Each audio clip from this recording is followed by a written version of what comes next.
Before we dive into the episode, I just wanted to tell you about the Moms Make Money Collective community, where we host free networking events every single month.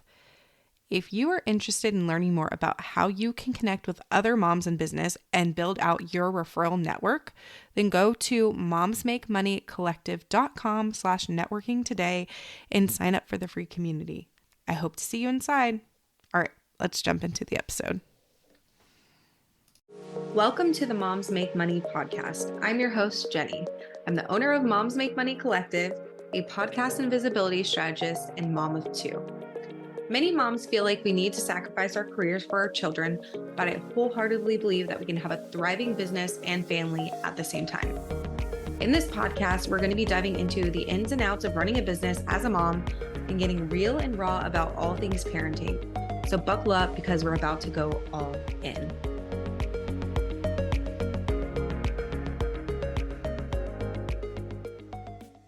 Hey there, welcome back to Moms Make Money, the podcast where we help mom entrepreneurs like you build profitable businesses in part-time hours. I'm Jenny, your host, and I'm so excited that you're here today. The new year is just around the corner, and as moms running businesses, it's the perfect time to reflect, reset, and strategize for success. But let's be real, it's also a very busy season. Between managing holiday chaos and trying to keep your business running, it can feel very overwhelming. That's why today I'm breaking down how to prepare your business for the new year in a way that works for your life as a mom entrepreneur. We're going to be diving into reflecting on your wins and lessons from the past year, setting intentional and realistic goals, organizing your year to maximize your time, and building a mindset for success. So grab a cup of coffee or reheat the one that you probably already microwaved 3 times today, and let's get started. First up, let's talk about reflecting on the past year. So, before we can move forward into the new year, we need to take a look back. Reflection is key to growth because it helps us understand what worked, what didn't, and where we want to go next. First, let's celebrate your wins. So often, as moms and business owners, we breeze past our accomplishments because we are way too focused on the next thing. But every win, big or small, is definitely worth celebrating. So, we need to go ahead and celebrate all the wins. Here's a quick little exercise for you. Take a moment to jot down 3 things that you are proud of this year. Maybe you signed your first client or your 100th client. Maybe you launched a new service, or you simply balanced work and family better than you did last year. Whatever it is, I want you to honor that achievement. Now let's talk about lessons learned. Not everything is going to go as planned, and that is completely okay. Think about what didn't work for you this year. Maybe you spent too much time on social media with very little return, or you felt overwhelmed by too many offers. I am totally guilty of that one. I want you to write this down and think about how you can adjust. Finally, I want you to conduct a quick business audit. So I want you to take a look at your finances and see, did your pricing reflect the value that you provided? Do you feel like you could increase your prices to match that value? Did you spend a little more money than you wanted to on tools that you didn't necessarily use to the fullest potential? Now let's talk about tools and systems. Are they working for you still? Or is it time to switch or upgrade to a new tool or completely ditch the tool because you haven't been using it? These questions can help you identify where you can improve. Now let's talk about goal setting for the new year. So now you've taken that time to reflect, not a full reflection, but just a mini reflection. It's time to look forward. So let's set some clear, actionable goals for the new year. As mom entrepreneurs, our goals need to align with both our business aspirations and our family life. So I want you to ask yourself, what is realistic for the season of life that I'm in? So if you're a mom of young kids, maybe your goal is to work no more than 20 hours a week while still growing your revenue by 25%. That is actually a really amazing goal. As someone who is a mom of young kids, my son is 4.5 and my daughter is 1. And 25% revenue growth is nothing to be ashamed about. One way to ensure that your goals are effective is by using the SMART goal framework. And I'm sure you've heard about this before, so I'm not going to go into it too deep, but SMART stands for specific, measurable, achievable, relevant, and time bound. So a vague goal might be, I want to grow my business next year.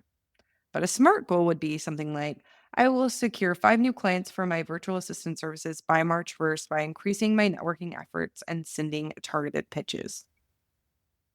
Also, to keep things simple, I only recommend choosing one or two focus areas for the year because when you try to do everything, it leads to burnout. I've been there. I'm actually currently in the recovery stages from burnout, but maybe your focus is growing your visibility or launching a new service.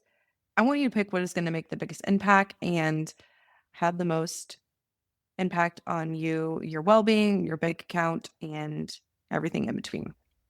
Now let's talk about planning and organizing. So once you've set these goals, the next step is to plan and organize your year. So I want you to start by mapping out the big picture. Use a content calendar to schedule key activities like launching new services, promoting your offers, or creating content. For example, if you know January is going to be a slow month, plan a visibility push with showing up consistently on your social media or doing a podcast guest tour or something that you know is going to kind of set the tone for the rest of the year.